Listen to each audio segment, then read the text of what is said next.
Welcome to CBSE words. इस video में हम ग्रेड 8 मैथ्स का फोर्थ चैप्टर जिसका नाम है क्वाड्रिलेटरल, उसकी पेज नंबर 107 पे जो फिगर इट आउट है वो डिस्कस करेंगे। इससे पहले के पोर्शन की वीडियो अपलोड हो चुकी है, अगर आपने नहीं देखा तो description as well as comment section में आपको प्लेलिस्ट का लिंक मिल जाएगा, वहां से देख सकते हो।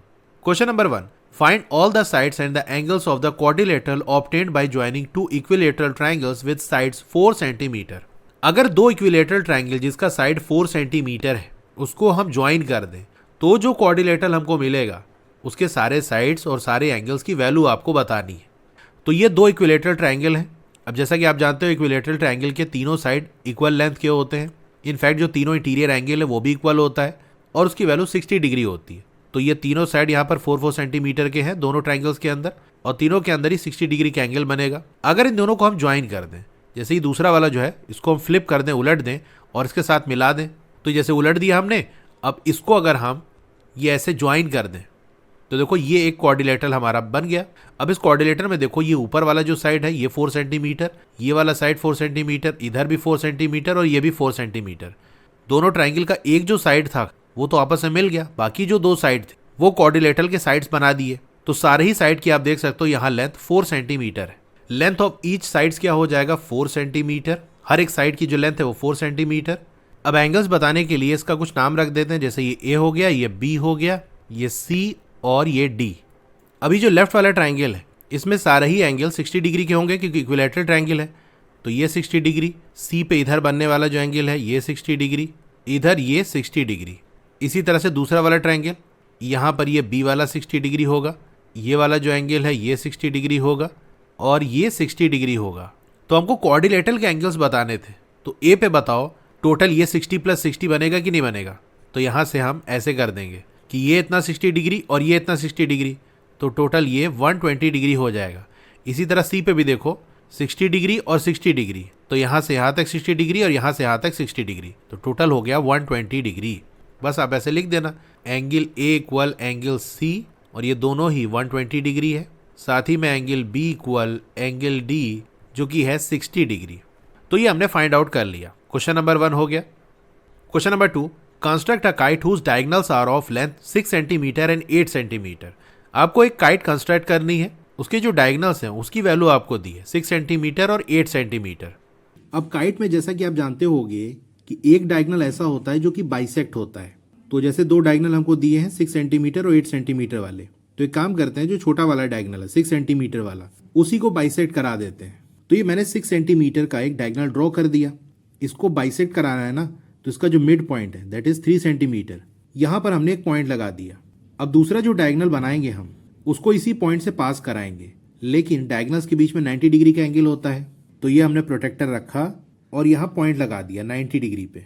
अब इधर से लाइन ड्रॉ करेंगे, दूसरा वाला डायगोनल 8 सेंटीमीटर का है तो 8 सेंटीमीटर की लाइन ड्रॉ करेंगे। अब यहाँ पर आप इसको और ऊपर से ड्रॉ कर सकते हैं और नीचे से ड्रॉ कर सकते हैं, उससे फर्क नहीं। दूसरा वाला डायगोनल को बाइसेक्ट तो करना नहीं है, दूसरा बस 8 सेंटीमीटर यहाँ ड्रॉ होगा। तो ये जो पॉइंट है और यहाँ जो हमने पॉइंट लगाया था उसी के सीधान में स्केल हमने रख दी है। तो ये 0 से चले हम 8 तक, तो ये 8 सेंटीमीटर की लाइन हमने ड्रॉ कर दी। अब सारे पॉइंट को कनेक्ट कर दो तो काइट बन जाएगा। इसका कुछ नाम रख देते हैं ए बी सी डी, और यहाँ हम शो करेंगे ये दो साइड आपस में इक्वल है और ये दोनों जो साइड है ये आपस में इक्वल है। Question number 3, find the remaining angles in the following trapezium. तो यहाँ जो ट्रेपीजियम आपको दिए हैं इसमें जो बचे हुए एंगल्स हैं उसको फाइंड आउट आपको करना है। तो पहले इसका कुछ नाम रख देते हैं, चलो ए बी सी डी ये हो गया। अब ये जो ए बी वाली लाइन है इसको थोड़ा सा इधर हम बढ़ा दें और डी सी वाली लाइन इसको हम बढ़ा दें, और यहाँ देखो ए बी वाली लाइन पे ये एरो बना है, डी सी पे भी एरो बना है, मतलब ये दोनों पैरेलल है। पैरेलल ऐसे शो किया जाता है। तो अब मेरे को आप बताओ कि जैसे ये दो लाइन पैरेलल जा रही है उसको कोई लाइन ऐसे कट करके चली जाए, जैसे कि यहाँ पर ये ए डी वाली है, तो यहाँ पर जो एंगल बनेगा और यहाँ जो एंगल बनेगा ये दोनों ही एंगल कैसे होंगे, interior angle on the same side of transversal. ये सारी चीज़ें बहुत डिटेल में अच्छे से कई बार मैंने पढ़ाई है, और इसका जो सम होता है वो 180 डिग्री के बराबर होता है। इसी हिसाब से हमने इसकी प्रॉपर्टी भी बनाई थी कि जैसे कोई ट्रेपीजियम आपको दिया है उसके बेस एंगल्स आपको दे दिए गए, तो बाकी दो एंगल आप निकाल सकते हो। जो नॉन पैरेलल साइड है जैसे ये ए डी वाला साइड है, इसमें एक तरफ जो एंगल बनेगा और दूसरी तरफ जो एंगल बनेगा इसका सम 180 डिग्री के बराबर होगा। तो डायरेक्ट प्रॉपर्टी के थ्रू हम कह सकते हैं कि angle A plus angle D जो कि 135 डिग्री है इसका सम हो जाएगा 180 डिग्री के बराबर। तो यहाँ से एंगल ए हो जाएगा 180 डिग्री माइनस 135 डिग्री, जो कि होता है 45 डिग्री। तो एंगल ए आ गया। इसी तरह से एंगल बी निकाल सकते हो कि ये वाला जो नॉन पैरेलल साइड है, इसमें एक तरफ जो एंगल बनेगा और दूसरी तरफ जो एंगल बनेगा, इसका सम 180 डिग्री के बराबर होता है। तो angle B plus 105 degree equal 180 degree. Angle B हो जाएगा 180 डिग्री माइनस 105 डिग्री, जिसकी वैल्यू आ जाएगी 75 डिग्री। तो फाइंड करने के बाद यहाँ आप दिखा देना कि ये 45 डिग्री है और ये 75 डिग्री है। अब एग्जाम में अगर ये क्वेश्चन 1 मार्क्स का आता है तब तो ये पूरा लिखने की ज़रूरत नहीं है, लेकिन 1 से ज़्यादा मार्क्स का आता है तो इतना थोड़ा लिख के दिखा देना। 1 मार्क्स में तो सिंपल आप एंगल डायरेक्ट दिखा देना। अब सेकंड वाला ट्रेपीजियम देखो, इसमें ये वाली साइड और ये वाली साइड पैरेलल है, लेकिन आप यहाँ देखो ये जो नॉन पैरेलल वाली साइड है, ये वाली साइड और ये वाली साइड, इसमें आप देख सकते हो ये ऐसे लाइन बनी हुई है जो ये शो करती है कि ये दोनों जो साइड है वो इक्वल है, उसकी लेंथ सेम है। तो ऐसे ट्रेपीजियम को हम क्या कहते हैं? आइसोसेलेस ट्रेपीजियम, जिसकी नॉन पैरेलल वाली साइड की जो लेंथ है वो इक्वल होती है। तो उस केस में हमको एक एंगल भी पता चल गया तो बाकी एंगल्स हम निकाल सकते हैं। पहले चलो इसका कुछ नाम रख लेते हैं, PQRS। अब ये प्रॉपर्टी आपने पढ़ी होगी कि जो इक्वल साइड्स हैं उसके अपोजिट जो एंगल होता है वो आपस में इक्वल होता है। जैसे QR के अपोजिट ऊपर की तरफ 100 डिग्री बनना है तो PS के अपोजिट ऊपर की तरफ ही यहाँ पर भी 100 डिग्री बनेगा, यानी P और Q का जो एंगल है वो इक्वल होगा। इसी तरह से अगर आप नीचे की तरफ देखो तो QR के अपोजिट यहाँ नीचे जो S पे एंगल बनेगा, PS के अपोजिट यानी दूसरे साइड नीचे की तरफ R पे जो एंगल बनेगा वो आपस में इक्वल होगा। Angle opposite to the equal sides of isosceles trapezium are equal, therefore इसीलिए जो एंगल Q है वो इक्वल होगा एंगल P के, और एंगल P आपका 100 डिग्री है। अब P से हम S निकाल सकते हैं, तो angle S plus angle P इसका सम होता है 180 डिग्री। तो एंगल S क्या हो जाएगा? 180 डिग्री माइनस एंगल P आपको 100 डिग्री दिया है तो ये आ जाएगा 80 डिग्री। इसी तरीके से यहाँ पर आप एंगल Q दिखा देना कि ये 100 डिग्री है, फाइंड आउट हमने कर लिया। तो अब angle R plus angle Q equal हो जाएगा 180 डिग्री के। यहाँ से जो एंगल R है इसकी वैल्यू क्या हो जाएगी? 180 डिग्री माइनस एंगल Q जो कि 100 डिग्री है, तो ये आ जाएगा 80 डिग्री। तो एंगल S आ गया 80 डिग्री और एंगल R भी 80 डिग्री आ गया। क्वेश्चन नंबर 3 हो गया। Question number 4, draw a Venn diagram showing the sets of parallelograms, kites, rhombuses, rectangles and squares. तो आपको वेन डायग्राम बनाना है जिसके अंदर parallelograms, kites, rhombuses, rectangles, squares इनको शो करना है। बेसिकली इनके बीच में क्या रिलेशन होता है उसी के हिसाब से हमारा वेन डायग्राम बनता है। Then answer the following questions. फिर जो क्वेश्चन नीचे दिए हैं आपको उसके आंसर देने हैं। तो पहले हम ड्रॉ कर लेते हैं। तो सबसे पहला क्या दिया हुआ है? पैरेललोग्राम। तो वेन डायग्राम में जैसे हम इस तरह का शेप बनाते हैं कि ये जो है वो पूरा सेट हो गया पैरेललोग्राम का। अब काइट्स की अगर बात कर लें तो देखो, क्या काइट्स पैरेललोग्राम होता है? या अभी काइट को छोड़ो बाकी सबका देखते हैं। रोम्बस की बात कर लें तो ये मैं आपको पढ़ा चुका हूं कि सारे ही जो रोम्बस है वो पैरेललोग्राम होते हैं, क्योंकि पैरेललोग्राम में क्या होता है? अपोजिट साइड्स पैरेलल होनी चाहिए और रोम्बस में अपोजिट साइड्स पैरेलल होती है। तो सारे के सारे जो रोम्बस है वो पैरेललोग्राम है। तो यहाँ लिख देते हैं रोम्बस, कि सारे के सारे जो रोम्बस हैं वो पैरेललोग्राम के अंदर ही आएंगे। अभी इसकी बाउंड्री नहीं बना रहे हैं, जस्ट एक रफ सा आइडिया ले रहे हैं, उसके बाद प्रॉपर हम इसको डिजाइन करेंगे। पहले आप समझ लो कि यहाँ पर कैसे क्या चीजें होंगी। अब सारे के सारे जो रेक्टेंगल्स है वो भी पैरेललोग्राम होते हैं, क्योंकि रेक्टेंगल के जो अपोजिट साइड है वो पैरेलल होते हैं, तो वो पैरेललोग्राम होगा। तो रेक्टेंगल हमने लिख दिया। स्क्वायर का बताओ, क्या स्क्वायर पैरेललोग्राम होते हैं? यस, सारे के सारे स्क्वायर पैरेललोग्राम होते हैं, क्योंकि स्क्वायर के अंदर भी जो अपोजिट साइड्स हैं वो पैरेलल होती हैं। तो इसके अंदर हमने स्क्वायर भी लिख दिया। अब चलो काइट की बात करते हैं। काइट कहाँ पर आएगा यहाँ पर? क्या सारे के सारे जो काइट है वो पैरेललोग्राम होते हैं? द आंसर इज नो, क्योंकि जैसे हम काइट ये ड्रॉ करें, अब यहाँ पर देखो ये वाला जो साइड है इसके ठीक अपोजिट ये साइड है, ये पैरेलल आपको लग रहा है? देखने से नहीं लग रहा। या ये वाला साइड आप देखो, इसके अपोजिट ये वाला जो साइड है पैरेलल है? नहीं है ना। तो मतलब ये जो काइट मैंने ड्रॉ किया ये पैरेललोग्राम नहीं है। लेकिन अगर ऐसा हम करें, देखो काइट की कंडीशन क्या होती है? दो अलग अलग एडजेसेंट पेयर साइड्स के वो इक्वल लेंथ के होते हैं। जैसे ऊपर वाले ये दोनों ही जो है साइड इक्वल लेंथ के हैं, इसी तरह से ये नीचे वाले दोनों जो साइड है ये इक्वल लेंथ के हैं। तो दो अलग अलग एडजेसेंट पेयर, अगल बगल वाले पेयर साइड के वो इक्वल आ रहे हैं ना, तो इसको हम काइट कहेंगे। अगर काइट के चारों साइड हम इक्वल कर दें, जैसे ऐसा कुछ हमने शेप बना दिया, तो ये जो बना जहां पर चारों साइड आपस में इक्वल है ये भी तो काइट है, क्योंकि ऊपर वाले दोनों साइड इक्वल हैं, नीचे वाले दोनों साइड इक्वल हैं, तो काइट हो गया ये। लेकिन जब चारों साइड इक्वल होता है किसी क्वाड्रिलेटरल के अंदर तो उसको हम रोम्बस कहते हैं। यानी ये जो फिगर मैंने बनाई थी ये तो काइट है, लेकिन ये जो फिगर मैंने बनाई ये काइट भी है, साथ में रोम्बस भी है। अब आप जानते हो स्क्वायर भी एक तरह का रोम्बस होता है। ये सारी चीजें डिटेल में अच्छे से मैंने चैप्टर में पढ़ाई है। यानी अगर हम ऐसा रोम्बस बना दें जिसमें जो एंगल्स बन रहे हैं वो सारे 90 डिग्री हो तो वो एक स्क्वायर हो जाएगा। अब स्क्वायर में भी देखो चारों साइड इक्वल होती है, तो ऊपर की दोनों साइड इक्वल, नीचे की दोनों साइड इक्वल। तो क्या हम यहाँ से कह सकते हैं कि स्क्वायर एक तरह का काइट है? यानी ये जो शेप मैंने बनाया ये स्क्वायर तो है ही, साथ में ये रोम्बस भी है, क्योंकि चारों साइड इक्वल है। रोम्बस के लिए कंडीशन होती कि 4 साइड इक्वल होने चाहिए, तो ये रोम्बस भी हो गया क्योंकि स्क्वायर में चारों साइड इक्वल होते हैं। साथ ही में ये काइट भी है क्योंकि ऊपर के 2 साइड नीचे के 2 साइड इक्वल है। जब चारों ही साइड इक्वल है तो ऊपर के नीचे के जो पेयर बनेगा अगल बगल वाला वो भी इक्वल होगा। तो ये तीनों चीज़ है। हाँ, तो अगर फिर से हम काइट की बात करें तो हमने ये देखा कि अगर काइट के चारों साइड इक्वल हो जाए तो वो रोम्बस हो जाता है। यानी सारे के सारे जो रोम्बस है वो काइट है। इसी तरीके से अगर रोम्बस के जो एंगल्स हैं वो 90 डिग्री हो जाए तो वो स्क्वायर बन जाएगा। मतलब सारे के सारे जो स्क्वायर है वो रोम्बस है। तो हम कह सकते हैं सारे के सारे जो स्क्वायर है वो रोम्बस है और सारे के सारे जो रोम्बस है वो काइट है। लेकिन सारा के सारा जो काइट है वो पैरेललोग्राम नहीं है। जैसे कि ये फिगर मैंने जो आपको यहाँ बनाई है ये एक पैरेललोग्राम नहीं है। तो काइट पैरेललोग्राम हो भी सकता है, नहीं भी हो सकता। जब होगा तब वो रोम्बस होगा, और अगर एंगल भी 90 डिग्री हो गया तो वो स्क्वायर होगा। तो काइट का शेप कैसे बनेगा? अगर इस तरह से मैं कुछ बनाऊं, इससे अगर मैं काइट को शो करूं तो क्या ये सही है? ये मैंने लिख दिया काइट। तो जैसा कि मैंने आपको बताया कि हर काइट पैरेललोग्राम नहीं होता, यानी ऐसे भी काइट होंगे जो कि पैरेललोग्राम नहीं होंगे। तो ये हिस्सा वो शो करेगा, यानी इस रीजन के अंदर वो काइट आएगा जो कि पैरेललोग्राम नहीं, क्योंकि पैरेललोग्राम की जो बाउंड्री है उससे बाहर है ये। लेकिन अगर कोई काइट पैरेललोग्राम है तो फिर वो रोम्बस होगा, क्योंकि काइट को पैरेललोग्राम होने के लिए चारों साइड का इक्वल होना जरूरी है। अगर चारों साइड इक्वल होगा तभी अपोजिट साइड्स पैरेलल होंगे, तो रोम्बस बन जाएगा। और रोम्बस का ये पूरा रीजन है, क्योंकि रोम्बस के अंदर स्क्वायर भी आता है ना, तो स्क्वायर रोम्बस ये पूरा मिला के ये पूरा रीजन आ जाएगा। यानी ये जो हमने शेप बनाया जिससे काइट को शो कर रहे हैं वो सही है। अब ये हो गई इतनी बात। अब आप ये भी जानते हो कि सारे के सारे जो स्क्वायर है वो रेक्टेंगल है, क्योंकि रेक्टेंगल की कंडीशन क्या है कि सारे के सारे एंगल 90 डिग्री होने चाहिए और स्क्वायर में होते हैं। तो एक शेप हम यहाँ पर ये बना देते हैं, ये रेक्टेंगल का शेप हो गया। तो ये जो इतना रीजन है ये स्क्वायर का है। तो स्क्वायर एक ऐसा पैरेललोग्राम है जिसके अंदर रोम्बस की और रेक्टेंगल दोनों की प्रॉपर्टी होती है। रोम्बस से ये इक्वल साइड लेता है कि सारे साइड इक्वल हो जाएं, रेक्टेंगल से ये 90 डिग्री लेता है कि सारे के सारे एंगल 90 डिग्री हो जाएं। तो रोम्बस और रेक्टेंगल का रीजन जो कॉमन वाला होगा वो स्क्वायर का होगा, क्योंकि दोनों चीज़ें इसके अंदर हैं। फिर ये जो पूरा शेप ये किसका होगा? रेक्टेंगल का होगा, क्योंकि रेक्टेंगल के अंदर रेक्टेंगल तो है ही, साथ में जो स्क्वायर है वो भी आएगा। यानी ऐसा रेक्टेंगल जिसके चारों साइड इक्वल हो जाए तो फिर वो स्क्वायर हो जाएगा।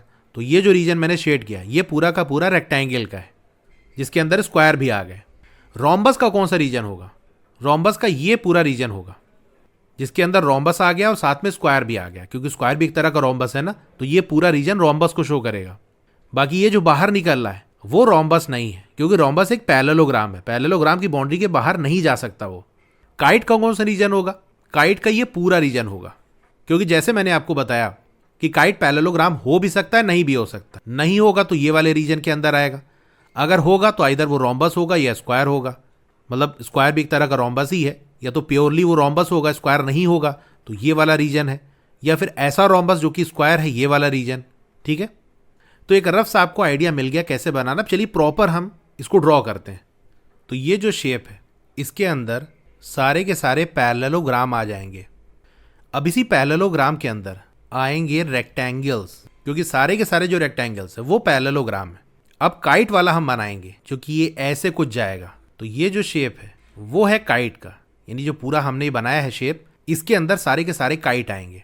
अब इस काइट में ये जो अंदर वाला हिस्सा है, ऐसे काइट जो कि पैरेललोग्राम है वो रोम्बस कहलाते हैं, क्योंकि काइट पैरेललोग्राम तब बनेगा जब चारों साइड इक्वल हो, और चारों साइड इक्वल होते ही ये रोम्बस बन जाएगा। तो मतलब ये जो पूरा रीजन है इसको मैंने येलो से हाईलाइट किया है, ये रोम्बस का है। और ऐसे रोम्बस जो कि रेक्टेंगल भी हैं, यानी ये कॉमन वाला हिस्सा रोम्बस और रेक्टेंगल का ये स्क्वायर का होगा। तो ये वाला हिस्सा आप शेड कर देना पेंसिल से ही, और यहाँ पर अंदर की तरफ दिखा देना कि ये आपका स्क्वायर है। अब रोम्बस को कैसे शो करोगे? अगर इधर शेड कर दोगे तो लगेगा सिर्फ ये इतना ही रोम्बस है, हालांकि ये स्क्वायर वाला पार्ट भी रोम्बस का ही है। तो इसको हम बाउंड्री से शो करेंगे, मतलब थोड़ा सा थिक बाउंड्री इस तरह से बना देना। ये जो इतना हिस्सा आप देख रहे हो, यानी ऐसा काइट जो कि पैरेललोग्राम है, काइट का वो हिस्सा जो पैरेललोग्राम के अंदर आ रहा है, वो पूरा का पूरा रोम्बस होगा। तो ये जो रेड से आपने बनाया, इसको दिखा देना कि ये है रोम्बस। तो ये हमारा वेन डायग्राम बन गया। Question number 1, what is the coordinator that is both a kite and a parallelogram? वो कौन सा कोऑर्डिनेटर है जो कि काइट भी है और पैरेललोग्राम भी है? यानी काइट का वो हिस्सा जो पैरेललोग्राम के अंदर आ रहा है। अभी मैंने आपको बताया काइट का ये जो पूरा हिस्सा है ये पैरेललोग्राम के अंदर आ रहा है, तो ये तो रोम्बस है। अगर वेन डायग्राम प्रॉपर तरीके से बनाओगे, जहां चीज़ें एकदम क्लियरली समझ में आ रही हूं, तो बड़ी आसानी से आप आंसर दे दोगे। वरना इसी तरह से वेन डायग्राम बनाते हैं लेकिन समझ में नहीं आता कौन सा हिस्सा किसका है। यहाँ देखो रोम्बस को मैंने प्रॉपर हाईलाइट करके उसके बॉर्डर को दिखाया है, ये इतना रीजन रोम्बस का है। वरना अक्सर लोग समझते हैं कि रोम्बस ये इतना वाला है, ये स्क्वायर का पार्ट भी इसके अंदर आएगा, स्क्वायर भी तो रोम्बस है। और कुछ लोग इसको भी समझ लेते हैं सारा का सारा रोम्बस पैरेललोग्राम है, पैरेललोग्राम के बॉर्डर के बाहर रोम्बस का कोई हिस्सा नहीं होगा। तो जितना मैंने रेड से ये ठीक रेड लाइन से हाईलाइट किया है वो है रोम्बस का। सेकंड वाला है, can there be a coordinator that is both a kite and a rectangle? क्या ऐसा कोऑर्डिनेटर है जो कि काइट भी है और रेक्टेंगल भी है? The answer is yes. ये जो काइट की बाउंड्री है आप देख सकते हो, इसका कुछ हिस्सा रेक्टेंगल के अंदर भी तो आ रहा है, और जितना हिस्सा ये रेक्टेंगल के अंदर आ रहा है वो पूरा का पूरा तो स्क्वायर का है। इसका आंसर हो जाएगा yes, it is a square. Third वाला, is every kite a rhombus? क्या हर काइट एक रोम्बस है? आप देखो ये वाला जो हिस्सा, ये काइट तो है लेकिन रोम्बस नहीं है ना, रोम्बस की तो रेड वाली बाउंड्री है। The answer is no. If not, what is the correct relationship between these two types of coordinator? तो आंसर तो इसका नो हो गया, लेकिन आपसे कह रहा है कि अगर नहीं है तो इन दोनों के बीच का रिलेशन क्या है। यहां आप देख सकते हो ये जो मैंने बाउंड्री बनाई है ये पूरा का पूरा काइट की है, और इसी के अंदर पूरा का पूरा रोम्बस आ रहा है। तो इनके बीच का बेसिकली रिलेशन ये है कि सारे के सारे जो रोम्बस है वो काइट है। क्योंकि अगर कोई रोम्बस बनेगा, जैसे ये मैंने एक रोम्बस बना दिया, तो रोम्बस में चारों साइड इक्वल होते हैं, तो अगर चारों साइड इक्वल है तो अगल बगल वाले भी तो इक्वल होंगे। तो ऊपर वाले दोनों अगल बगल के इक्वल, नीचे के अगल बगल वाले इक्वल, तो एडजेसेंट साइड के दो पेयर आपको इक्वल तो मिले ही गई। ऐसा कोई रोम्बस नहीं बना सकते जो काइट ही ना हो। तो इनके बीच का रिलेशन ये है, मैं इधर लिखा देता हूं, all rhombuses are kites. Question number 4 हो गया। Question number 5, if pair and rods are two rectangles find angle IOD। IOD ये वाला एंगल आपको निकालना है। अब RODS रॉड्स जो है ये एक रेक्टेंगल है, तो मतलब यहाँ कॉर्नर पे जो O पे एंगल बनेगा वो 90 डिग्री होगा। अगर ये वाला एंगल हम निकाल लें तो 90 डिग्री में से ये वाले को सब्सट्रैक्ट कर देंगे तो ये वाला एंगल हमको मिल जाएगा। मतलब ये इस तरह से है, O पे एंगल बनना है, ये ऐसे जाके ये I वाला पॉइंट आपको मिल जाएगा। इधर ये पूरा 90 डिग्री है, अगर ये पता चल जाए इसको हटा दें तो ये वाला एंगल हमको मिल जाएगा। तो यही काम करेंगे। लेकिन ये एंगल मिलेगा कैसे, ये भी आपको साफ साफ दिख रहा है, कुछ ज़्यादा मेहनत करने की ज़रूरत ही नहीं। ये जो देख सकते हो ये ट्राइंगल ही तो बनना है, और ट्राइंगल में एक एंगल आपको दिया है। आई वाला एंगल क्या होगा, अगेन PAIRS, ये रेक्टेंगल है, तो रेक्टेंगल तो सब 90 डिग्री बनता है कॉर्नर पे, तो यहाँ पर 90 डिग्री होगा। तो अब अगर आपको ये 90 डिग्री दिया है, मतलब रेक्टेंगल है तो 90 डिग्री हो गई, ये 30 है, तो ट्राइंगल के इंटीरियर एंगल का सम की प्रॉपर्टी लगा के जो कि 180 डिग्री की इक्वल होता है, ये वाला एंगल निकाल लोगे, बस इसी को 90 डिग्री में से सब्सट्रैक्ट कर दो तो ये मिल जाएगा। सिंपल से काम है। तो पहले हम लिखेंगे कि angle I equal 90 degree, because ये इंटीरियर एंगल है ऑफ रेक्टेंगल PAIR।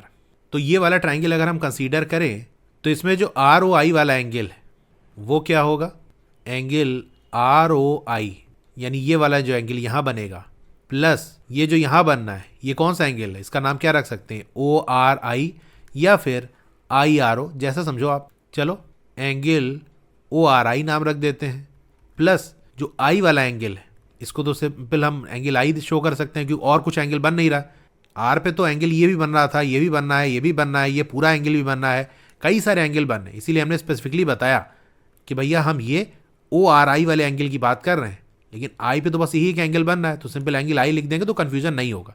इसी तरह O पे भी नीचे की तरफ भी एंगल बनना है, इधर भी एंगल बनना है, कि टोटल पूरा एंगल की बात कर रहे हो तो क्लियर नहीं ना, इसीलिए हमने स्पेसिफाई कर दिया कि भैया हम ROI की बात कर रहे हैं।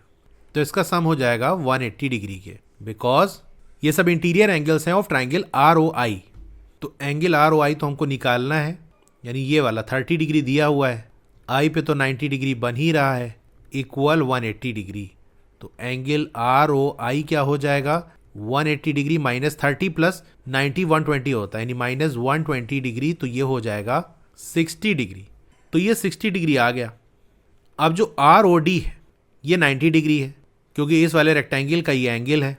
तो आप लिख देना angle R O D equal 90 degree, because ये इंटीरियर एंगल है ऑफ रेक्टेंगल रॉड्स का। तो जैसे कि स्टार्टिंग मैंने बताया था कि ये जो पूरा एंगल है इसमें से ये वाला एंगल सब्सट्रैक्ट कर दो तो ये वाला एंगल आपको मिल जाएगा, यानी एंगल आई ओ डी ये इक्वल हो जाएगा angle R O D minus R O I. Angle I O D equal angle R O D minus angle R O I. R O D ये देखो 90 degree minus R O I देखो 60 degree, तो आ जाएगा 30 degree. Question number 5 हो गया। Question number 6, construct a square with diagonal 6 centimetre without using a protractor. तो आपको एक स्क्वायर कंस्ट्रक्ट करना है जिसके डायगोनल की लेंथ हो 6 सेंटीमीटर।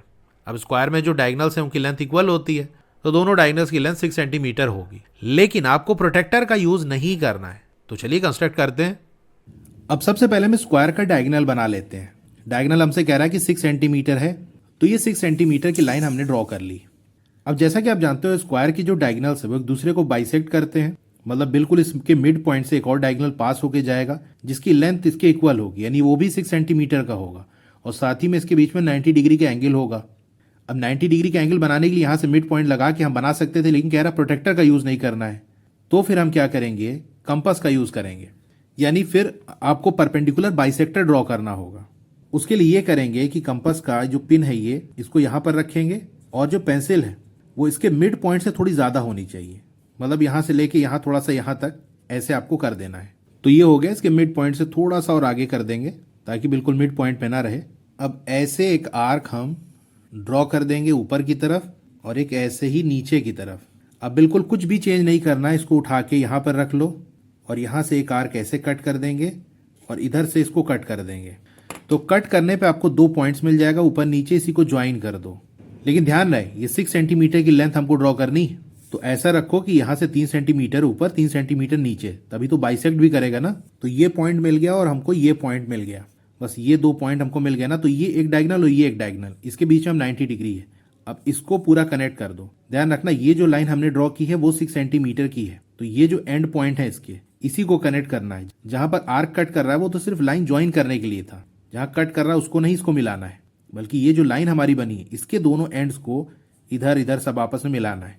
तो ये स्क्वायर हमने ड्रॉ कर लिया है। अब इसका कुछ नाम दे देते हैं, ABCD स्क्वायर है, तो हम ये शो भी कर देंगे कि चारों साइड आपस में इक्वल है। तो ये हमारा स्क्वायर कंस्ट्रक्ट हो गया। Question number 7, case is a square, the points U, V, W and X are the mid points of the sides of the square. तो CASE ये एक स्क्वायर है जहां पर U, V, W, X ये mid point है square के side के। What types of quadrilateral is UVWX? तो ये जो UVWX बना है ये कैसा quadrilateral होगा? Find this by using geometric reasoning as well as by construction and measurement. तो पता लगाओ geometric reasoning के थ्रू भी, यानी वही डिडक्शन वगैरह जैसे हम करते हैं उस तरीके से भी, और कंस्ट्रक्शन के थ्रू भी, यानी इस चीज को आप कंस्ट्रक्ट करो और मेजरमेंट लेके देखो। तो UVWX जो बनेगा उसके साइड का मेजरमेंट ले लेना, वर्टेक्स पे जो एंगल्स बनने उसका मेजरमेंट ले लेना, तो आपको वहां से पता चल जाएगा कि ये कैसा शेप है। तो दोनों तरीके से आपको करना है। तो चलिए पहले ज्योमेट्रिक रीजनिंग के थ्रू हम पता लगाते हैं। अब जैसा क्वेश्चन हमसे कहा है कि CASE ये एक स्क्वायर है, तो ये जो सारे साइड है ये आपस में इक्वल होंगे। तो पहली बात तो आपको ये लिख देनी है, since CASE is a square therefore इसके जो साइड होगा that is CA equal AS equal SE equal इस ये होगा। अब जो UVWX है ये मिड पॉइंट है, मतलब कहने का ये है कि C से A तक की जो लेंथ है उसके बिल्कुल बीचों बीच में U आ रहा है, तो U से लेके C तक की जो लेंथ है वो इक्वल होगी U से लेके A तक की लेंथ। इसी तरह से A से लेके X तक की जो लेंथ है वो इक्वल होगी X से लेके S तक की लेंथ। अब क्योंकि CA और AS आपस में इक्वल है, ये देखो नीचे CA AS इक्वल है, तो इनका जो हाफ होगा वो भी आपस में इक्वल होगा। अगर मैं कह रहा हूँ कि 10 इक्वल 10 है, तो 10 का हाफ कर देंगे तो 5 इक्वल 5 भी तो होगा ना। तो जो CU है वो इस पूरी CA वाली लेंथ का हाफ है, क्योंकि U मिड पॉइंट है। इसी तरह से एक हाफ UA है, तो ये दोनों आपस में इक्वल होगा। इसी तरह ये जो पूरी लेंथ है इसका हाफ AX और XS ये सब आपस में इक्वल होंगे। तो अब आप लिखना as U V W and X are mid points of sides of square. Square के साइड का ये मिड पॉइंट है, तो इस हिसाब से जो सी यू है वो इक्वल हो जाएगा U A K. Therefore C U equal U A equal A X equal X S equal S W equal W E equal E V equal V C. इसी के साथ साथ अगर आप देखो कि यहाँ पर जो सी पे एंगल बनेगा, ए पे, एस पे, ई पे, ये सब 90 डिग्री होगा क्योंकि ये स्क्वायर है। 90 डिग्री बनेगा मतलब सारे ही एंगल आपस में इक्वल होंगे। Also angle C equal angle A equal angle S equal angle E, और ये सब क्या होगा 90 डिग्री होगा। अब क्या यहाँ पर आप देख पा रहे हो कि एक ट्रायंगल आपको ये मिलेगा, दूसरा ट्रायंगल आपको ये दिख रहा होगा, तीसरा ट्रायंगल आपको ये दिख रहा होगा और चौथा ट्रायंगल आपको ये दिख रहा होगा। ये चारों ट्रायंगल कैसे होंगे, क्या कॉन्ग्रुएंट होंगे? क्योंकि ये जो साइड है और ये जो साइड है ये इक्वल है इन दोनों साइड के, और ये भी इक्वल है इन साइड के, ये दोनों के, क्योंकि ये हमने ये वाली लाइन में यही तो दिखाया कि C U equal U A equal A X, ये पूरा इक्वल है। साथ ही में एक एंगल इन चारों ट्रायंगल के इक्वल है, तो दो साइड और दो साइड के बीच में बनने वाला एंगल अगर इक्वल है तो ट्रायंगल्स कॉन्ग्रुएंट होते हैं। एस ए एस कंडीशन से, यानी साइड एंगल साइड कॉन्ग्रुएंसी से। तो यही बात आप शो कर देना by S A S triangle. ये वाले ट्रायंगल का नाम क्या होगा, सी वी यू या सी यू वी, जो भी रखना चाहो, क्योंकि वी पे जो एंगल बनेगा वही यू पे बनेगा। क्योंकि जैसे ये ट्रायंगल बन रहा है ना, तो ये वाला साइड आपस में इक्वल है, आइसोसेलेस ट्रायंगल बनेगा, तो ये दोनों एंगल आपस में इक्वल होंगे। By S A S triangle C V U is congruent to triangle A X U which is again congruent to triangle S X W which is again congruent to triangle E W V. अब एक बात का आपने ध्यान दिया यहाँ पर कि सी ए एस ई ये सारे एंगल 90 डिग्री हैं, आपस में इक्वल हैं। तो इसी तरह हमने लिखा कि सी को पहले, यहाँ पर ए को पहले, यहाँ पर एस को पहले, यहाँ पर ई को पहले, क्योंकि जो सेम एंगल है वो एक ऑर्डर के अंदर आते हैं। तो जब ये ट्रायंगल कॉन्ग्रुएंट है तो इनका कॉरस्पॉन्डिंग साइड भी तो इक्वल होगा। तो सी वी यू का जो साइड वी यू है वो इक्वल होगा ए एक्स यू का साइड यू एक्स के, जो कि इसके इक्वल होगा, और ये इसके इक्वल होगा। तो ये चारों साइड इक्वल आ गए। तो लिख देना therefore V U equal U X equal X W equal W V. इसको आप यहाँ से भी देख सकते थे कॉन्ग्रुएंसी के रिलेशन से कि वी यू इक्वल होगा एक्स यू या यू एक्स कह सकते हो, इक्वल होगा एक्स डब्ल्यू के, इक्वल होगा डब्ल्यू वी के। तो चारों साइड आपस में इक्वल आ गए। लेकिन चारों साइड इक्वल है तो रोम्बस भी हो सकता है या फिर स्पेशली स्क्वायर भी हो सकता है। तो एंगल्स भी हमको पता करने पड़ेंगे। अब अगर ये वाले ट्रायंगल की हम बात कर लें तो ये कैसा ट्रायंगल है, आइसोसेलेस ट्रायंगल है, क्योंकि ये वाला साइड और ये वाला साइड आपस में इक्वल है और ये 90 डिग्री है। तो बाकी दो एंगल क्या होंगे, 45 होंगे, तभी ये दोनों 90 और ऊपर का 90 मिलकर 180 डिग्री होगा। यानी ट्रायंगल के इंटीरियर एंगल का सम 180 डिग्री के बराबर होगा। तो पहला काम हमको ये करना है कि यहाँ पर जो एंगल बनना है और यहाँ जो एंगल बनना है वो हमको निकालना है। इसी तरह से ये वाला जो ट्रायंगल है उससे ये वाला एंगल निकाल लेंगे। टोटल ये 180 डिग्री है, तो ये दोनों एंगल सब्सट्रैक्ट कर देंगे तो ये बीच का एंगल हमको मिल जाएगा। अभी के लिए सिर्फ ये वाले ट्रायंगल पे आप फोकस करो। तो इसका कुछ नाम रख देते हैं, जैसे चलो इसको 1 रख देते हैं नाम, इसका 2 रख देते हैं। तो यहाँ साइड में ही मैं सॉल्व करा देता हूँ ताकि फिगर भी आपको दिखती रहे। In triangle C U V, तो इसमें एंगल 1 इक्वल होगा एंगल 2 के। बिकॉज ऐसा इसलिए क्योंकि जो सी वी वाला साइड है वो इक्वल है सी यू के। तो दो साइड इक्वल है तो आइसोसेलेस ट्रायंगल, तो बेस एंगल इक्वल हो जाएगा। ये रीज़न हो गया। लेकिन 1 और 2 होगा क्या, सी का वैल्यू हमको पता है।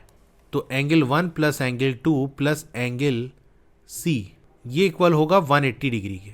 एंगल 1 और 2 तो इक्वल है, तो एंगल 1 प्लस एंगल 2 इक्वल हो जाएगा 180 डिग्री माइनस एंगल सी। तो 180 डिग्री माइनस 90 डिग्री तो इक्वल हो जाएगा 90 डिग्री के।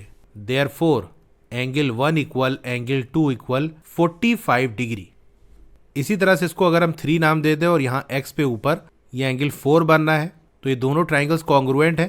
तो 3 और 4 वाला जो एंगल है वो 1 और 2 के इक्वल होगा। 1 और 2 आपस में इक्वल है, 3 और 4 आपस में इक्वल होगा। दोनों ट्रायंगल्स कॉन्ग्रुएंट है तो ये चारों एंगल आपस में इक्वल होंगे। तो बहुत ज़्यादा आपको कहानी बताने की जरूरत नहीं है, लिख देना सिमिलरली, क्योंकि हम बता ही चुके हैं कि ये जो ट्रायंगल है चारों वो कॉन्ग्रुएंट है। Similarly angle 3 equal angle 4 equal 45 degree. अब यहाँ पर ये जो पूरा एंगल बनेगा वो स्ट्रेट लाइन पे बनना है तो 180 डिग्री होगा। हमको बस इतना एंगल जानना है। तो ये जो एंगल वी यू एक्स बनेगा वो कैसे निकलेगा, पूरा जो एंगल ये है उसमें से एंगल 2 और 3 को सब्सट्रैक्ट करके। तो लिख देना एंगल वी यू एक्स ये इक्वल होगा 180 degree minus angle 2 plus angle 3। 180 degree में से एंगल 2 और 3 दोनों को सब्सट्रैक्ट कर दें तो हमको वी यू एक्स मिल जाएगा। तो 180 डिग्री माइनस एंगल 2 और 3 क्या है, दोनों ही 45 डिग्री है, तो 90 डिग्री हो जाएगा। तो इसकी वैल्यू आ जाएगी 90 डिग्री। तो ये एंगल निकल कर आ गया 90 डिग्री। अब इसी तरीके से ये वाला ट्रायंगल और ये वाला ट्रायंगल इसका पेयर लगाएंगे तो ये वाला एंगल हमको निकल कर आ जाएगा। ये वाला ट्रायंगल और ये वाला ट्रायंगल का इसी तरह से करेंगे तो ये एंगल निकल कर आ जाएगा। ये वाला ट्रायंगल और ये वाला ट्रायंगल को कंसीडर करेंगे तो ये वाला एंगल निकल कर आ जाएगा। अब क्योंकि ये जो चारों ट्रायंगल हैं ये कॉन्ग्रुएंट है, इनका शेप साइज बिल्कुल सेम है, तो जो चीज़ हमको इन दोनों ट्रायंगलों को कंसीडर करने से ऑब्जर्व हुई वही इन दोनों से भी होगी, वही इन दोनों से भी होगी और वही इन दोनों से भी होगी। तो आप लिख देना सिमिलरली ये जो एंगल है you x W, angle you x W equal होगा 90 डिग्री के। फिर ये जो एक्स डब्लू वी बनेगा, एंगल एक्स डब्लू वी ये भी इक्वल होगा 90 डिग्री के। डब्लू वी यू जो बनेगा, एंगल डब्लू वी यू ये भी 90 डिग्री होगा। अब एक फाइनल स्टेटमेंट आप लिखोगे, since all sides and all angles of quadrilateral U V W X are equal, सारे साइड इक्वल है, सारे एंगल इक्वल है, therefore U V W X is a square. इसीलिए यू वी डब्ल्यू एक्स क्या है, वो एक स्क्वायर है। तो ये पूरा इसकी रीजनिंग हो गई। ये जो नीचे ब्लू वाला मैंने लिखा ये पहले आपको लिखना है, फिर ये रेड वाला पार्ट। तो चलो सबसे पहले एक स्क्वायर बना लेते हैं। साइड लेंथ आप कुछ भी ले सकते हो, जैसे मैं यहाँ पर 6 सेंटीमीटर ले लेता हूँ। अब यहाँ से 90 डिग्री पे ऊपर की तरफ एक लाइन ड्रॉ कर देंगे 6 सेंटीमीटर की। तो ये 90 पे एक पॉइंट हमने लगा दिया। अब यहाँ से बिल्कुल जो पॉइंट हमने मार्क किया तो उसी के सीधान में 6 सेंटीमीटर की लाइन ड्रॉ कर देंगे। इसी तरह यहाँ पर भी 90 डिग्री पे एक पॉइंट लगा देंगे और 6 सेंटीमीटर की ये लाइन ड्रॉ कर दी। अब इन दोनों को ज्वाइन करके ये स्क्वायर कंप्लीट कर देंगे। तो ये स्क्वायर हमारा बन गया। अब हर साइड पे जो मिड पॉइंट है उसको मार्क कर लेंगे। तो 6 का हाफ होता है 3, यानी यहाँ से देखो 3 सेंटीमीटर पे एक पॉइंट हम लगा लेंगे। ये देखो ऐसे, इसी तरह से सारे साइड पे कर लेना है। तो ये U हो गया, ये VWX। अब इन पॉइंट्स को हमको कनेक्ट कर लेना है। तो एक और कोऑर्डिनेटर आपको यहाँ अंदर मिल जाएगा। तो ये बन गया। अच्छा, ये बाहर वाले जो स्क्वायर इसका नाम रख लेते हैं CASE। तो हमको बताना है कि ये कौन सा कोऑर्डिनेटर है जो अंदर बना है। तो पहले सारी लेंथ को हम मेजर कर लेते हैं।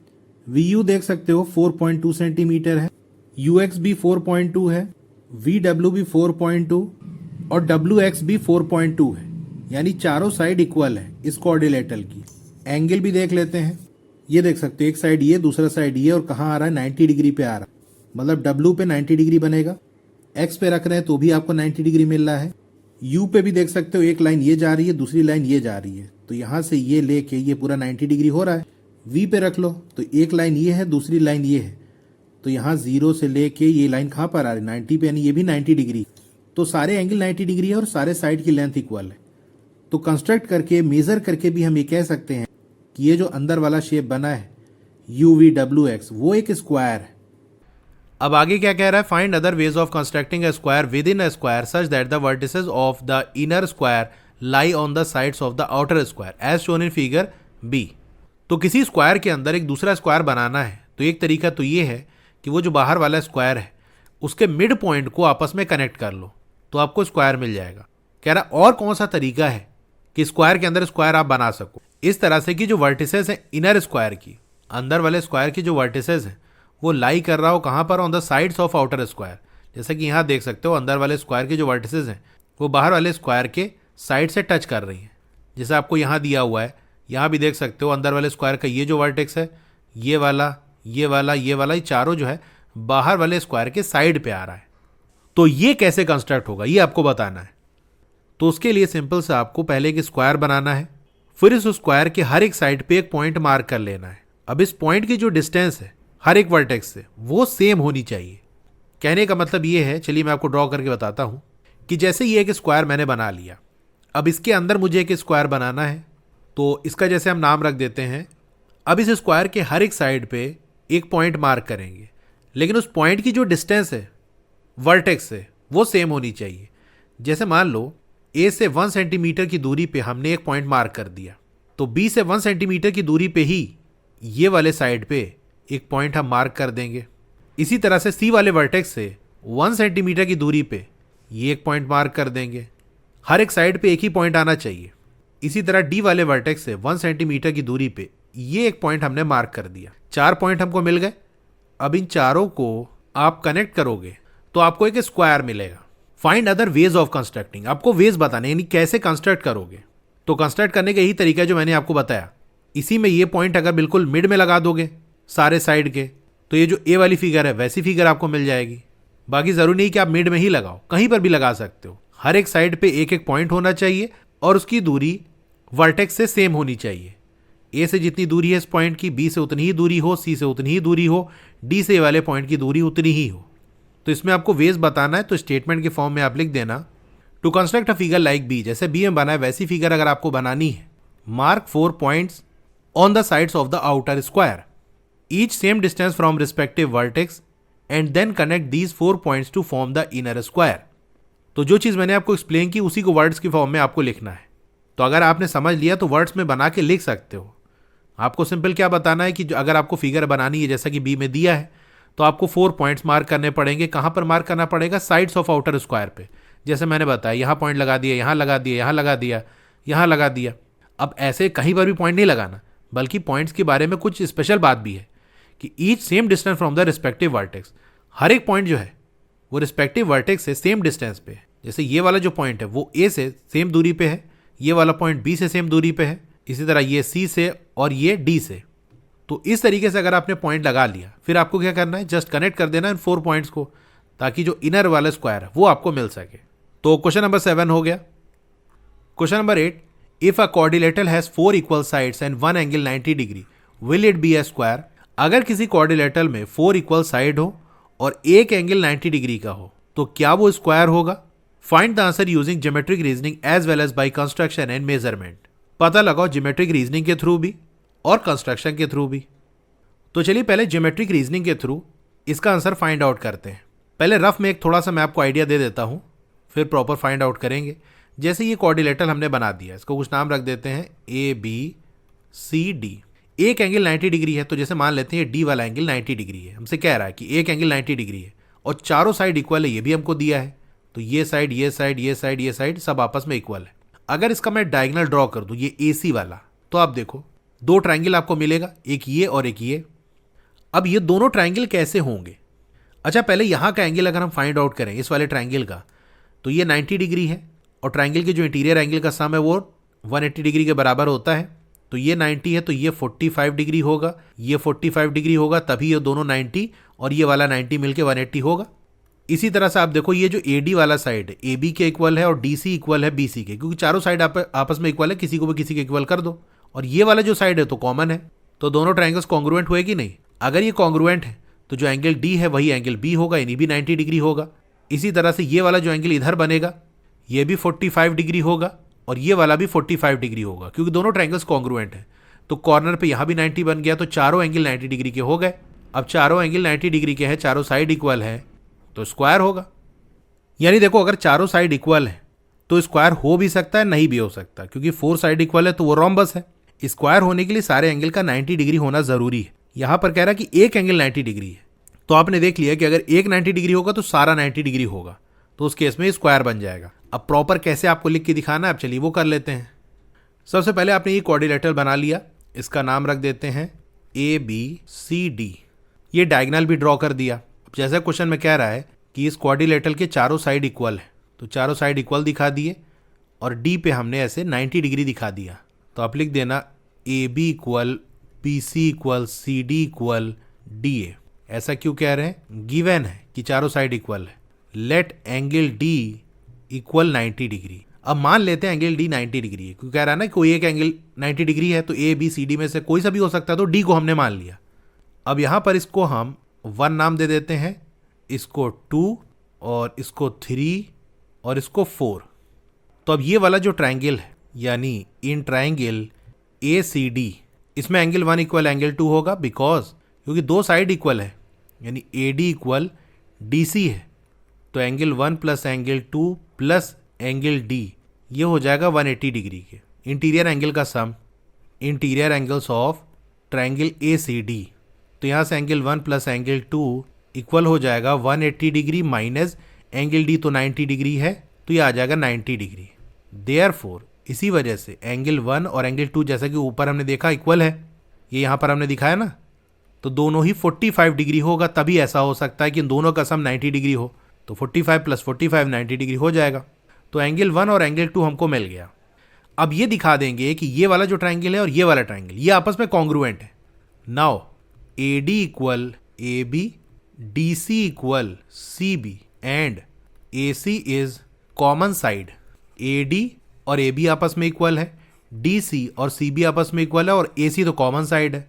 Therefore by S S S तीनों साइड आपस में इक्वल है। हम कह सकते हैं जो ट्राइंगल ए डी सी है ये कॉन्ग्रुएंट होगा ट्राइंगल ए बी सी के। अब अगर ये कॉन्ग्रुएंट है तो फिर जो एंगल बी है वो होगा एंगल डी के इक्वल, जो कि अगेन 90 डिग्री के है। एंगल 1 इक्वल होगा एंगल 3 के, जो कि है 45 डिग्री, और एंगल 3 इक्वल होगा एंगल 1 के, और एंगल 1 हमने निकाला 45 डिग्री के। साथ ही में जो एंगल 4 है वो इक्वल होगा एंगल 2 के। तो 1 और 2 की वैल्यू हमने ऊपर निकाली, ये यहाँ पर, तो ये इक्वल आ जाएगा 45 डिग्री के। Now in quadrilateral A B C D, अब ए बी सी डी वाले क्वाड्रिलेटरल के अंदर जो एंगल ए है वो किसके बराबर होगा, एंगल 1 प्लस एंगल 3 के, और दोनों ही 45 डिग्री है, तो आ जाएगा 90 डिग्री। इसी तरह से जो एंगल सी है वो एंगल 2 और एंगल 4 से मिल के बना है, और दोनों ही एंगल कितने हैं, 45 डिग्री के हैं, तो एंगल सी भी 90 डिग्री आ गया। तो अब देखो एंगल बी और डी आपस में इक्वल है 90 डिग्री, ए और सी दोनों ही 90 डिग्री आ गए। Since all 4 angles are equal, bracket में आप लिख देना 90 डिग्री, इक्वल है मतलब 90 डिग्री है, and all sides are equal, सारा साइड इक्वल है। Therefore A B C D is a square. इसीलिए ए बी सी डी क्या है, स्क्वायर है, क्योंकि साइड तो इक्वल ऑलरेडी दिया हुआ था। अब सारे एंगल 90 डिग्री आ गए तो स्क्वायर हो गया ये। तो ये हो गया हमारा ज्योमेट्रिक रीजनिंग। अब कंस्ट्रक्शन करके भी इसको चेक कर लेते हैं। तो चलिए एक ऐसा कोऑर्डिनेटर बनाते हैं जिसके 4 साइड इक्वल हो और एक एंगल उसका 90 डिग्री हो। तो ये 7 सेंटीमीटर का एक साइड हमने ड्रॉ कर दिया है। अब एक एंगल 90 डिग्री है, तो चलो यहीं पर यानी एक साइड हम ऐसे बनाएंगे, उसके बीच में 90 डिग्री का एंगल ले लेंगे। तो ये 90 पे हमने पॉइंट मार्क कर दिया। अब इसी पॉइंट की सीधान में वही 7 सेंटीमीटर का एक और साइड ड्रॉ कर देंगे। तो ये 90 डिग्री है, और ये 7 सेंटीमीटर है, ये भी 7 सेंटीमीटर है। हालांकि साइड से कुछ लेना देना नहीं, साइड बस इक्वल होने चाहिए। अब 2 साइड और बनाएंगे हम, उसके बीच कोई एंगल सेट नहीं करना है, तो हम प्रोटेक्टर का यूज़ नहीं करेंगे, कंपास का यूज़ करेंगे। तो ये पिन हमने इस पॉइंट पे रखी और पेंसिल के पॉइंट को यहाँ पर रख देंगे, ताकि ये 7 सेंटीमीटर की जो लेंथ है वो इस कंपास में हमारे आ जाए। इससे हम इधर की तरफ एक आर्क बनाएंगे और इसी तरह से इधर रख के एक और आर्क बना देंगे।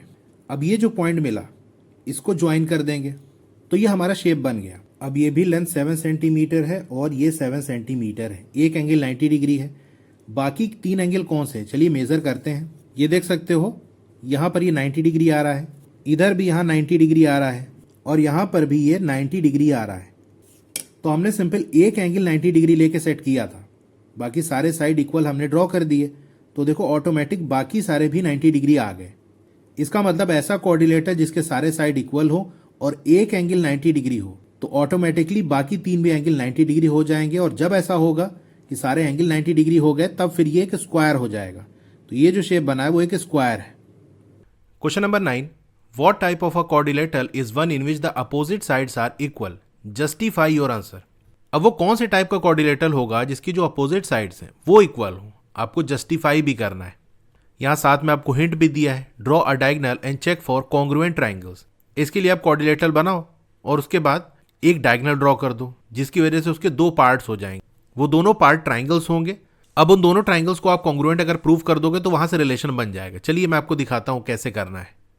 जैसे एक कोऑर्डिनेटर मैंने ड्रॉ कर दिया, अब जैसा कि हिंट में आपको दिया कि एक डायगोनल ड्रॉ कर देना है, तो वो डायगोनल भी हमने ड्रॉ कर दिया। इसका कुछ नाम रख देते हैं ABCD। अब डायगोनल की वजह से यहाँ पर 2 ट्राइंगल्स बन गए, एक ये लेफ्ट साइड में और एक राइट साइड में। क्या ये दोनों ट्राइंगल्स कॉन्ग्रुएंट होंगे? हमसे क्वेश्चन में क्या कह रहा है कि कैसा कोऑर्डिनेटर होगा जहाँ पर जो अपोजिट साइड्स है वो इक्वल है। तो मतलब जो DC है और AB ये आपस में इक्वल है, इसी तरह से जो AD है और सी बी ये आपस में इक्वल है, तो दोनों ट्राइंगल्स कॉन्ग्रुएंट होंगे। कैसे कॉन्ग्रुएंट होंगे? देखो, दो साइड इक्वल आ जाएगा और ये बीच वाला कॉमन तो है ही, तो तीन साइड आपस में इक्वल हो गए तो दोनों ट्राइंगल्स कॉन्ग्रुएंट हो जाएंगे।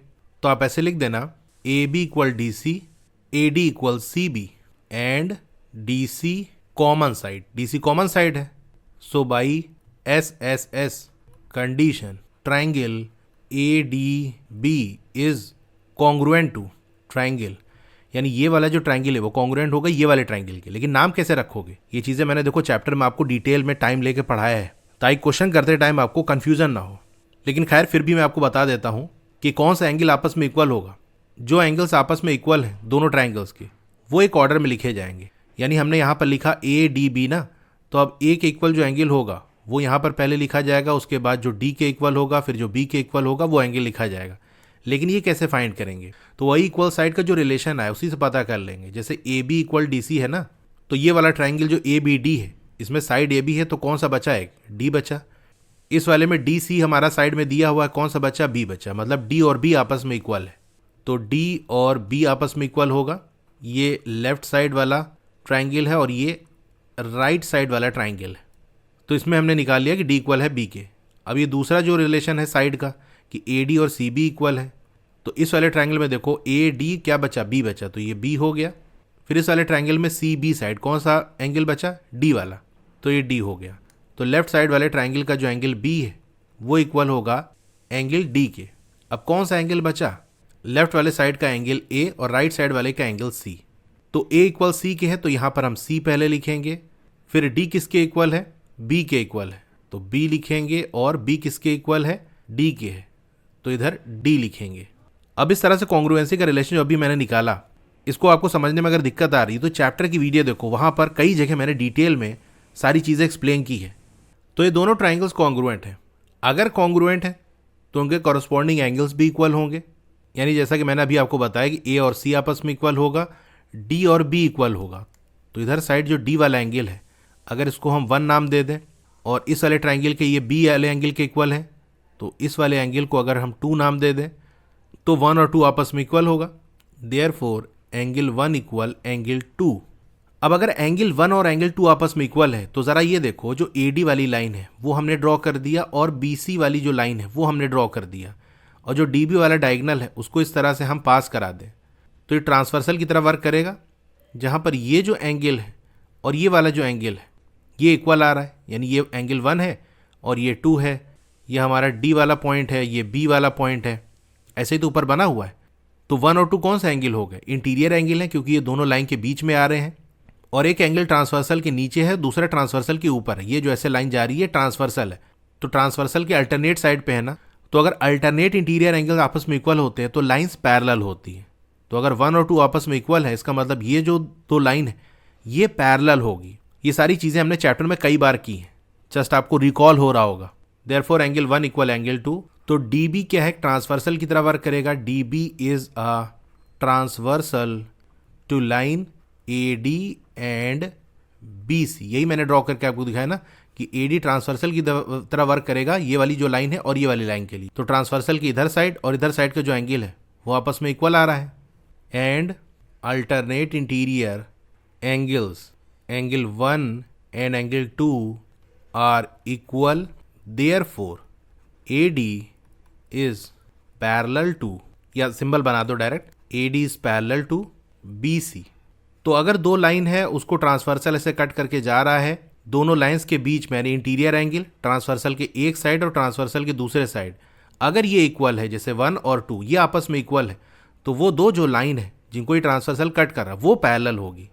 तो डी बी ट्रांसवर्सल है लाइन ए डी और बी सी के लिए, और एंगल 1 और 2 जो कि अल्टरनेट इंटीरियर एंगल्स हैं वो इक्वल आ रहा है, इसीलिए दोनों लाइन पैरेलल होंगी। यानी इक्वल तभी होगा जब लाइंस पैरेलल होंगी, तो इक्वल आ रहा है तो मतलब लाइंस पैरेलल है। सिमिलरली इसी तरीके से अब यहाँ पर आप ये एंगल 3 दिखा दो और इधर एंगल 4 दिखा दो। अब इसी तरह से अगर हम करेंगे तो एंगल 3 और एंगल 4 आपस में इक्वल हो जाएगा। अब इसके लिए पूरी कहानी फिर से आपको बताने की ज़रूरत नहीं है, क्योंकि दोनों ट्राइंगल्स कॉन्ग्रुएंट है, ये तो हमने ऑलरेडी दिखाई दिया। वहाँ से 1 और 2 को इक्वल दिखा दिया, तो 3 और 4 उसी कॉन्ग्रुएंसी के रिलेशन से आपस में इक्वल होगा। नहीं तो रिलेशन में भी देख लो, ये वाले ट्राइंगल का जो एंगल बी है और ये वाले ट्राइंगल का जो एंगल डी है ये आपस में इक्वल है, कॉन्ग्रुएंसी के रिलेशन से ही हमको दिख रहा है।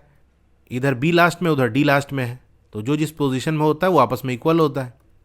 अब वही स्टेटमेंट हम लिखेंगे जैसा कि यहाँ ऊपर हमने लिखा, लेकिन इस बार कहानी बदल चुकी है। अब देखो कहानी क्या हो रही है, थोड़ा ध्यान दो। जैसे हमारी ये लाइन DC वाली है और ये लाइन हमारी AB वाली है, वही डायगनल हमारा फिर से ट्रांसवर्सल की तरह वर्क करेगा TB। अब ये वाला जो एंगल है इसको हमने 3 नाम दे दिया है और ये वाले को 4 नाम दे दिया है। तो यहाँ भी देखो वही चीज़ तो हो रही है, दोनों लाइंस के बीच में ये दोनों एंगल आ रहे हैं तो इंटीरियर एंगल हो गया। और जो ट्रांसवर्सल हमने बनाया है, एक एंगल उसके राइट साइड और एक लेफ्ट साइड है, यानी अल्टरनेट है, तो अल्टरनेट इंटीरियर एंगल्स हैं। और 3 और 4 आपस में इक्वल है, यानी अल्टरनेट इंटीरियर एंगल्स इक्वल है। और ऐसा अगर है तो फिर ये दो जो लाइन है ये पैरेलल होगी, यानी DC और AB, हम कह सकते हैं AB और DC आपस में पैरेलल होगा। DB is a transversal to line AB and DC and alternate interior angles angle 3 and angle 4 are equal. तो ये दोनों एंगल अगर इक्वल हैं तो ये जो लाइन है जिसको ट्रांसवर्सल कट कर रहा है ये पैरेलल होगी। Therefore AB is parallel to DC। तो AD और BC आपस में पैरेलल आ गया, AB और DC आपस में पैरेलल आ गया, यानी अपोजिट जो साइड्स हैं वो पैरेलल आ गए। तो दोनों अपोजिट साइड जब पैरेलल आ गई तो ये जो शेप है ये पैरेललोग्राम होगा। तो आप लिख देना since opposite sides are parallel therefore it is a parallelogram. क्योंकि दोनों अपोजिट साइड्स पैरेलल है ये हमने शो कर दिया, तो अगर अपोजिट साइड्स पैरेलल है तो ये क्या होगा, पैरेललोग्राम होगा। क्योंकि पैरेललोग्राम की डिफिनीशन तो यही होती है ना कि अपोजिट साइड्स पैरेलल हो, वो हमने पता कर लिया। क्वेश्चन नंबर 9 हो गया। Question number 10, will the sum of angles in a coordinator such as the following one also be 360 degree. क्या यहाँ जो कोऑर्डिनेटर दिया है इस तरह का कोऑर्डिनेटर, इनके भी एंगल्स का सम 360 डिग्री होगा? Find the answer using geometric reasoning as well as by constructing this figure and measuring. तो ज्योमेट्रिक रीजनिंग के थ्रू और साथ ही में कंस्ट्रक्ट करके मेजरमेंट के थ्रू ये फाइंड आउट करो ये सारे जो एंगल यहाँ आपको दिख रहे हैं यानी 4 एंगल्स, उनका सम 360 डिग्री है कि नहीं। तो देखो ज्योमेट्रिक रीजनिंग के थ्रू अगर फाइंड आउट करना है तो सिंपल से ये जो कोऑर्डिनेटर है इसको 2 ट्राइंगल्स में डिवाइड कर दो। तो जैसे एक लाइन हमने यहाँ से ऐसे ड्रॉ कर दी तो अब हमको 2 ट्राइंगल्स मिल जाएगा 1 2, और B पे देख सकते हो एंगल्स डिवाइड हो चुका है। तो जैसे ये इतना जो एंगल है इसको अगर हम 1 नाम दे दें और ये इतना, इसको अगर हम मतलब इसको अलग से शो करने की ज़रूरत नहीं है, सिंपल ऐसे लिख देना कि ये 1 है और ये 2 है और इधर इस तरह से 3 और ये 4। अब ट्राइंगल्स के इंटीरियर एंगल का सम तो आप जानते हो कि 180 डिग्री होता है। इन ट्राइंगल ABD वाला ट्राइंगल, ये लेफ्ट साइड वाला जो बना है, इसमें इंटीरियर एंगल का जो सम है वो 180 डिग्री के बराबर होगा, यानी angle 1 plus angle 3 plus angle A ये इक्वल होगा 180 डिग्री के। इसी तरह से राइट साइड जो ट्राइंगल बनना है वो कौन सा होगा, इन ट्राइंगल BDC, इसमें angle 2 plus angle 4 plus angle C, इसका सम भी 180 डिग्री होगा। वही ट्राइंगल के इंटीरियर एंगल का सम 180 डिग्री होता है ना, उसे हमने ये कर लिया। इसको हम इक्वेशन 1 नाम दे देते हैं, ऐसे लाइन खींच के ऐसे लिख देना, और ये इक्वेशन 2, ठीक है।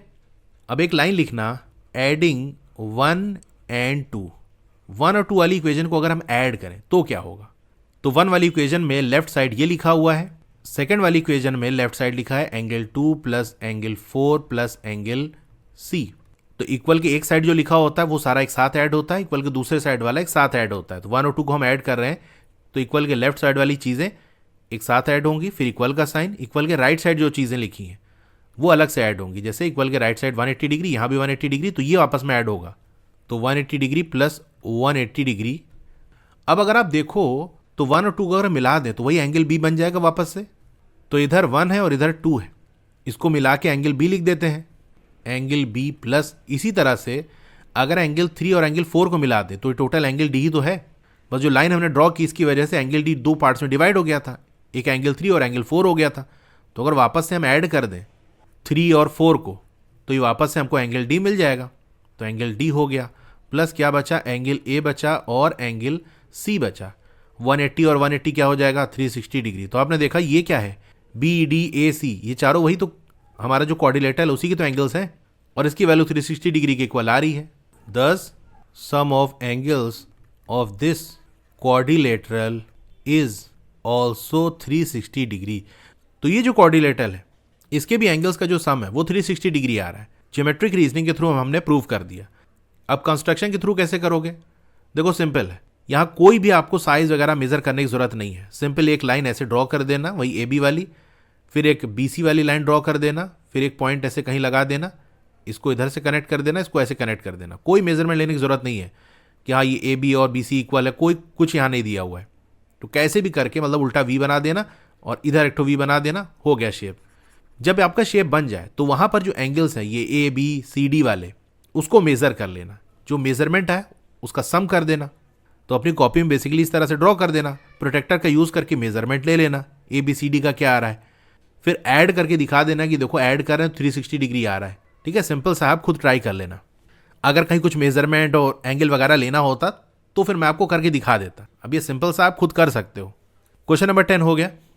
अगर आप क्लास 8 मैथमेटिक्स में अच्छा स्कोर करना चाहते हो तो उसके लिए मैं ओसवाल बुक्स को सजेस्ट करूंगा। ये काफी अच्छी बुक है। इसके अंदर आपको हर चैप्टर के रिवीजन नोट्स मिल जाएंगे, QR स्कैन करके वीडियोस देख सकते हो, इस तरह के माइंड मैप्स मिल जाएंगे जो आपको रिवीजन में काफी ज्यादा हेल्प करेंगे। इन टेक्स्ट क्वेश्चन यानी चैप्टर के बीच बीच में जो क्वेश्चन आते हैं उनके सोल्यूशन आपको मिल जाएंगे पेज वाइज। फिर जो एक्सरसाइज के क्वेश्चन हो गए यानी फिगर इट आउट वाले क्वेश्चन, उनके सोल्यूशन आपको पेज वाइज मिल जाएंगे। आंसर्स का प्रेजेंटेशन काफी अच्छी तरीके से किया गया है। इसके साथ साथ जो कॉम्पिटेंसी या क्रिटिकल थिंकिंग बेस्ड क्वेश्चन हैं वो भी आपको मिल जाएंगे, जिसके अंदर ऑब्जेक्टिव टाइप क्वेश्चन और passage based question, subjective type question, ये सारे मिल जाएंगे। तो चैप्टर 3 के अंदर टोटल मैंने काउंट किया तो इसके अंदर 82 क्वेश्चन है। लास्ट में आपको 2 प्रैक्टिस पेपर्स मिल जाएंगे। अगर आपको इस बुक को परचेज करना है तो मैंने डिस्क्रिप्शन में लिंक दे दिया है। फर्स्ट लिंक अमेजन का है, सेकंड लिंक ओसवाल बुक्स की वेबसाइट का है। तो सेकंड लिंक से अगर आप परचेज करोगे तो उसमें आपको बेनिफिट ये मिलेगा कि अगर आप मेरा कूपन कोड उस्मान 10 का यूज करते हो तो आपको 10% का एडिशनल डिस्काउंट मिल जाएगा।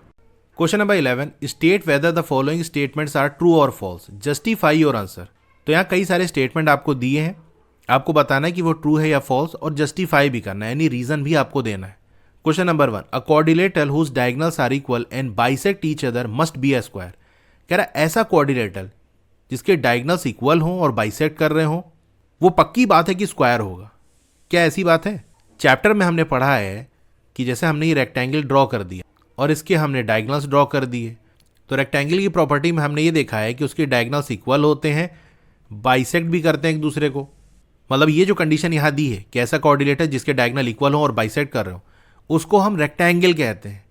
हाँ, ये और बात है कि अगर सारे साइड इक्वल हो जाए तब वो स्क्वायर होगा, लेकिन यहाँ पर क्या कह रहा है, मस्ट बी। अगर ये कंडीशन है तो पक्की बात है स्क्वायर होगा।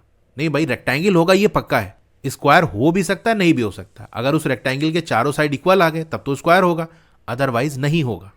तो यहां ध्यान रखना कि क्या वर्ड लिखा है, जैसे मस्ट लिखा है, अगर इसी की जगह मैं कर दूं कैन तो फिर ये स्टेटमेंट ट्रू हो जाएगा, क्योंकि उसका मतलब तो ये होगा कि डायगोनल अगर इक्वल है और बाइसेक्ट कर रहे हैं तो स्क्वायर हो सकता है। हाँ, हो सकता है, लेकिन हमेशा होगा। मस्ट आप कह रहे हो तो नहीं, अगर मस्ट लगा दिया तो फॉल्स, कैन हो सकता है, हाँ हो सकता है, तब ये सही है। अभी मस्ट है तो उसके हिसाब से ही स्टेटमेंट फॉल्स होगा। तो आंसर में आप लिख देना false because the rectangle is a quadrilateral whose diagonals are equal and bisect each other. ये रेक्टेंगल की प्रॉपर्टी होती है, उसकी कंडीशन होती है। So it can be a square only if all sides of the rectangle is equal. ये square हो सकता है लेकिन तब जब रेक्टेंगल के सारे साइड इक्वल हो। तो फर्स्ट वाला पार्ट हो गया। सेकेंड वाला स्टेटमेंट है अ quadrilateral having 3 right angles must be a rectangle. ऐसा क्वाड्रिलेटरल जिसमें 3 राइट एंगल्स हैं वो पक्की बात है कि रेक्टेंगल होगा। क्या ऐसी बात है? देखो, रेक्टेंगल एक क्वाड्रिलेटरल है, क्वाड्रिलेटरल के जो इंटीरियर एंगल्स है उसका सम 360 डिग्री के बराबर होता है।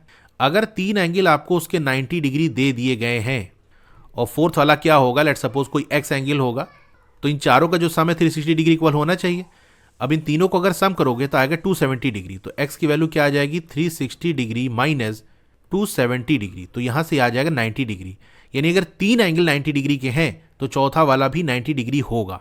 ऐसा चैप्टर में भी हमने पढ़ा था, वहां ऐसे ही क्वेश्चन दिया था कि अगर 3 एंगल्स 90 डिग्री हैं तो फोर्थ वाला क्या 90 डिग्री के अलावा कुछ हो सकता है? तो हमने फाइंड आउट किया था कि नहीं, फोर्थ वाला भी फिर 90 डिग्री ही होगा। तो वही क्वेश्चन के फॉर्म में यहां दिया है। तो आप लिख देना true because sum of all the angles in a quadrilateral is 360 degree. ये बात सही है क्योंकि क्वाड्रिलेटरल के सारे एंगल का जो सम है वो 360 डिग्री होता है। अगर 3 एंगल 90 डिग्री है तो उन तीनों एंगल का जो सम है वो क्या हो जाएगा, तीनों 90 डिग्री, सम कर दिया 270 डिग्री आ गया। अब फोर्थ वाला एंगल क्या होगा, इसी 360 में से 3 एंगल का जो सम है उसको निकाल देंगे तो चौथा वाला एंगल हमको मिल जाएगा जो कि 90 डिग्री है। तो फोर्थ वाला भी 90 डिग्री आ गया, इसका मतलब चारों जो एंगल है वो 90 डिग्री है और चारों एंगल 90 डिग्री है, तो फिर ये क्या होगा, रेक्टेंगल होगा। तो सेकंड वाला स्टेटमेंट हो गया। अब थर्ड वाले की बात करते हैं, quadrilateral whose diagonals bisect each other must be a parallelogram. ऐसा क्वाड्रिलेटर जिसके जो डायगोनल्स है वो बाइसेक्ट कर रहे हैं, यानी 2 इक्वल पार्ट्स में एक दूसरे को डिवाइड कर रहे हैं, तो पक्की बात है वो पैरेललोग्राम होगा। पैरेललोग्राम होने के लिए अपोजिट साइड्स का पैरेलल होना जरूरी है। तो ये जो डायगोनल बाइसेक्ट कर रहे हैं, इससे हम कैसे ये प्रूव करें कि इन डायगनल्स के जो एंड पॉइंट उसको कनेक्ट करके जो हम क्वाड्रिलेटरल बनाएंगे वो एक पैरेललोग्राम होगा। तो सबसे पहले एक क्वाड्रिलेटरल आप ड्रॉ कर लो। उसमें जैसा कि कह रहा है कि डायगनल एक दूसरे को बाइसेक्ट कर रहे हैं वो हम शो कर देंगे। तो ये ऐसा कुछ आपको ड्रॉ कर लेना है। ये क्वाड्रिलेटरल हमारा बन गया। जैसे क्वेश्चन में कह रहा है कि डायगनल एक दूसरे को बाइसेक्ट करेंगे तो ये वाला जो डायगनल है ओ पॉइंट के अबाउट ये 2 इक्वल पार्ट्स में डिवाइड हो जाएगा, तो ओ ए इक्वल हो जाएगा ओ वाई के। इसी तरह से जो ई एस वाला डायगनल है वो भी ओ पॉइंट के अबाउट 2 इक्वल पार्ट्स में डिवाइड हो जाएगा, तो ओ ई और ओ एस ये आपस में इक्वल हो जाएगा, जो कि हमने शो किया है। ये देखो एक लाइन से ये शो किया, मतलब ये वाला और ये वाला इक्वल है, और डबल कट से हमने ये वाला शो किया है। अब इसमें ये वाला ट्राइंगल और ये वाला ट्राइंगल अगर हम कंसीडर कर लें तो क्या ये दोनों कॉन्ग्रुएंट होंगे? आप देख सकते हो ये जो ओ ए है और ओ वाई ये आपस में इक्वल है, ओ ई वाला साइड और ओ एस आपस में इक्वल है। साथ ही में यहाँ जो एंगल बनेगा ओ पे, इधर और इधर, ये आपस में इक्वल होगा क्योंकि वर्टिकली अपोजिट एंगल्स हैं। तो दो साइड और दोनों साइड के बीच में बनने वाला एंगल आपस में इक्वल आ गया दोनों ट्राइंगल्स के। तो हम कह सकते हैं दोनों ट्राइंगल्स कॉन्ग्रुएंट हैं। तो पहला काम आपको ये कर लेना है कि ये शो कर दो। तो कंसीडर करो quadrilateral E A S Y, यहाँ पर O A equal O Y, O E equal O S, और angle A O E equal है एंगल एस ओ वाई के। A O E S O Y ये आपस में equal है क्योंकि वर्टिकली अपोजिट एंगल्स हैं। अगर ऐसा है तो यहाँ थोड़ा गलत लिखा है। अपनी कंडीशन एंगल साइड एंगल नहीं है बल्कि साइड एंगल साइड है, ठीक है। दो साइड इक्वल हमने शो की है और दोनों साइड के बीच में बनने वाला जो एंगल है वो इक्वल है, तो साइड एंगल साइड ये कंडीशन है। उसके हिसाब से जो ट्राइंगल ए ओ ई है यानी ये वाला ट्राइंगल वो कॉन्ग्रुएंट होगा ट्राइंगल वाई ओ एस के, ये वाले ट्राइंगल के। दोनों ही ट्राइंगल ही कॉन्ग्रुएंट हो गए। अब दोनों ट्राइंगल्स अगर कॉन्ग्रुएंट हो गए तो इनके कॉरस्पॉन्डिंग एंगल्स आपस में इक्वल होंगे। तो अगर ये वाले एंगल को हम कंसीडर कर लें, ये ए पे बनने वाला एंगल लेफ्ट साइड वाले ट्राइंगल के, और इधर राइट साइड वाला जो ट्राइंगल है इसमें ये वाले एंगल को कंसीडर कर लें तो ये आपस में इक्वल होगा। इसको चलो नाम दे देते हैं 1 और 2। तो एंगल 1 और 2 ये आपस में इक्वल होगा क्योंकि कॉन्ग्रुएंसी का रिलेशन देखो ए और वाई आपस में इक्वल होगा। तो लेफ्ट साइड वाले ट्राइंगल में जो ए एंगल है और राइट साइड वाले में जो वाई वाला एंगल वो आपस में इक्वल होगा। अब इससे फ़ायदा क्या होगा? फ़ायदा ये होगा कि जैसे ये ए ई वाली लाइन है और ये एस वाई वाली लाइन है, जो ए वाई है डायगनल ये ट्रांसवर्सल की तरह वर्क करेगा। इसमें ये वाला जो एंगल है जिसको हमने 1 नाम दिया है और उसमें ये वाला जो एंगल है जिसको हमने 2 नाम दिया है, ये कैसे एंगल है? दोनों लाइंस के बीच में बन रहे हैं, तो इंटीरियर एंगल हो गया। ये जो ट्रांसवर्सल है 1 वाला एंगल ट्रांसवर्सल के नीचे है और 2 वाला ऊपर है यानी अल्टरनेट है। तो 1 और 2 इक्वल है यानी अल्टरनेट इंटीरियर एंगल इक्वल है। और अल्टरनेट इंटीरियर एंगल इक्वल तब आता है जब जो लाइन जिसको ट्रांसवर्सल कट कर रहा है वो पैरेलल हो, मतलब ये दोनों लाइन पैरेलल होगी। तो यहाँ से ये हो गया कि ए ई और एस वाई ये आपस में पैरेलल है। तो अगर ये कॉन्ग्रुएंट है तो हम कह सकते हैं एंगल 1 और एंगल 2 इक्वल है, इसीलिए जो ए ई और एस वाई है ये पैरेलल होगा। तो ए ई वाला साइड और एस वाई वाला साइड ये तो पैरेलल आ गया। अब इसी तरह से ये ऊपर नीचे वाला जो है इसको पैरेलल शो करेंगे, तो वही सारी चीज़ें होंगी। अब अगर ये वाला ट्राइंगल और ये वाला ट्राइंगल कंसीडर करें तो ये भी कॉन्ग्रुएंट होगा। तो इसमें ये वाला जो एंगल है ई पे बनने वाला और ऊपर वाले में जो एस पे बनने वाला एंगल है उसको हम नाम दे देते हैं 3 और 4। तो एंगल 3 और एंगल 4 ये आपस में इक्वल होगा। तो आप ऐसे लिख देना, पूरी कहानी वापस से बताने की जरूरत नहीं है। Similarly triangle E O Y and triangle S O A, E O Y ये नीचे वाला, एस ओ ए ये ऊपर वाला, ये कॉन्ग्रुएंट है। तो इसमें नीचे वाले ट्राइंगल में ई पे बनने वाला एंगल जो कि एंगल 3 है और एस पे बनने वाला एंगल ये आपस में इक्वल होगा, क्योंकि देखो ई पहले आ रहा है, यहाँ पर एस पहले आ रहा है, तो ई और एस आपस में इक्वल होगा। ई पे जो एंगल है उसको हमने 3 से शो किया है, एस पे 4 को शो किया है, तो 3 इक्वल 4 हो जाएगा, यानी ये कॉन्ग्रुएंट है। तो एंगल 3 और एंगल 4 आपस में इक्वल होगा। देयरफॉर अब 3 और 4 अगर आपस में इक्वल है तो ज़रा ये देखो, जैसे हमने ये लाइन ड्रॉ कर दी ए एस वाली और ये ई वाई वाली, और ये जो एस ई जा रहा है ट्रांसवर्सल की तरह वर्क करेगा। ये ई वाला पॉइंट हो गया आपका और ये एस वाला पॉइंट हो गया। इसमें ये जो एंगल है इसको हमने 4 नाम दिया है और ये 3 नाम दिया है। तो दो लाइंस के बीच में एंगल बनना है, इंटीरियर एंगल है, और एक ट्रांसवर्सल के राइट साइड बनना है 3 वाला और एक लेफ्ट साइड बनना है, यानी अल्टरनेट इंटीरियर एंगल। और अल्टरनेट इंटीरियर एंगल इक्वल आ गया। तो अगर अल्टरनेट इंटीरियर एंगल इक्वल होता है तो लाइंस पैरेलल होती है, ये कंडीशन है। तो अगर 3 इक्वल 4 है जो कि अल्टरनेट इंटीरियर एंगल है, तो वहाँ से हम कह सकते हैं ए एस पैरेलल होगा ई वाई के। तो ये ऊपर वाला और नीचे वाला साइड भी पैरेलल आ गया, तो मतलब अपोजिट साइड्स हमारे पैरेलल आ गए। तो आप लिख देना, since opposite sides of E S Y are parallel it must be a parallelogram. तो ये पक्की बात है, ये पैरेललोग्राम होगा। और यही तो स्टेटमेंट में हमसे कह रहा था कि मस्ट बी अ पैरेललोग्राम। हाँ बिल्कुल है, therefore given statement is true, इसीलिए जो स्टेटमेंट दिया है वो ट्रू है। तो थर्ड वाला स्टेटमेंट हो गया। फोर्थ वाला स्टेटमेंट देखो, a quadrilateral whose diagonals are perpendicular to each other must be a rhombus. ऐसा कोऑर्डिनेटर जिसके जो डायगोनल्स है वो परपेंडिकुलर हो, 90 डिग्री हो, तो वो रोम्बस होगा। अरे भैया, काइट के बारे में सुना है कि नहीं? काइट में भी तो डायगोनल्स परपेंडिकुलर होते हैं। और काइट में ऐसा जरूरी नहीं कि चारों साइड आपस में इक्वल हो, मतलब अगल बगल वाले दो पेयर साइड के वो इक्वल होता है। तो जैसे मैं इसको कनेक्ट कर दूं तो एक काइट बन जाएगा। तो ऊपर के दो साइड आपस में इक्वल है, नीचे के दो साइड आपस में इक्वल है, चारों साइड आपस में इक्वल नहीं है। लेकिन रोम्बस में तो चारों साइड इक्वल होते हैं। अगर काइट में चारों साइड इक्वल हो जाए तभी वो रोम्बस बनेगा। यानी परपेंडिकुलर डायगोनल सिर्फ रोम्बस के अंदर ही नहीं होते, काइट में भी होते हैं। तो कह रहा मस्ट बी रोम्बस, यानी पक्की बात है रोम्बस होगा। तो ऐसी बात नहीं, काइट भी हो सकता है। तो उसके आंसर में लिख देना false, because kite is also a quadrilateral whose diagonals are perpendicular to each other and not all kites are rhombus. सारे ही काइट रोम्बस नहीं होते, सिर्फ वही काइट जिनके चारों साइड इक्वल हो जाती है तब वो रोम्बस बन जाते हैं। तो रोम्बस हो भी सकता है, नहीं भी हो सकता है, लेकिन स्टेटमेंट में मस्ट लिख दिया, यानी पक्की बात है कि होगा ही होगा। तो नहीं भैया, होगा ही होगा नहीं, हो भी सकता है, नहीं भी हो सकता। फिफ्थ वाला, a quadrilateral in which the opposite angles are equal must be a parallelogram. ऐसा कोऑर्डिनेटर जहां पर अपोजिट एंगल्स इक्वल हो, पक्की बात है वो पैरेललोग्राम होगा। तो चलो एक कोऑर्डिनेटर बना लेते हैं। ये ए बी सी डी हमने ड्रॉ कर लिया। अब जैसा कि कह रहा है कि अपोजिट एंगल्स इक्वल हैं, तो मतलब ये जो ए वाला है और सी वाला ये आपस में इक्वल होगा। इसी तरह जो डी है और बी है ये आपस में इक्वल होगा। तो आप लिख देना consider coordinator A B C D such that opposite angles are equal. Opposite angles equal है तो angle A equal angle C और angle B equal angle D. अब कोऑर्डिनेटर के सारे एंगल का अगर हम सम करें तो 360 डिग्री के बराबर होता है, यानी ए बी सी डी सबका सम करोगे तो 360 डिग्री के इक्वल आ जाएगा। अब ए और सी अगर इक्वल है तो सी की जगह ए रख सकते हैं, और बी और डी इक्वल है तो डी की जगह हम बी रख सकते हैं। तो हमारे पास ए प्लस बी था, लेकिन सी की जगह हमने ए रख दिया और डी की जगह बी रख दिया, इक्वल 360 डिग्री। अब दो ठो ए है और दो ठो बी है, तो 2 हमने कॉमन ले लिया, ए प्लस बी आया 360 डिग्री। ये 2 जाके डिवाइड हो जाएगा तो ए प्लस बी की वैल्यू आ गई 180 डिग्री। और ए और बी कौन से एंगल हैं? अगल बगल वाले एंगल हैं। इसका सम 180 डिग्री आ गया, मतलब तुरंत आपको वही ट्रांसवर्सल वाला कॉन्सेप्ट याद आना चाहिए। अगर एंगल्स इक्वल आ जाए अगल बगल वाले, या फिर उनका सम 180 डिग्री आ जाए, तो मतलब कहीं वही ट्रांसवर्सल वाला खेल है। तो अगर ये ए डी वाली लाइन ड्रॉ कर दें और बी सी वाली लाइन ड्रॉ कर दें, और यहाँ पर ये जो है ए बी वाली लाइन ये ट्रांसवर्सल की तरह वर्क करेगी। ये आपका ए पॉइंट है, ये बी पॉइंट है। ये दोनों जो एंगल है ए और बी वाला, इसका सम 180 डिग्री के बराबर आ गया।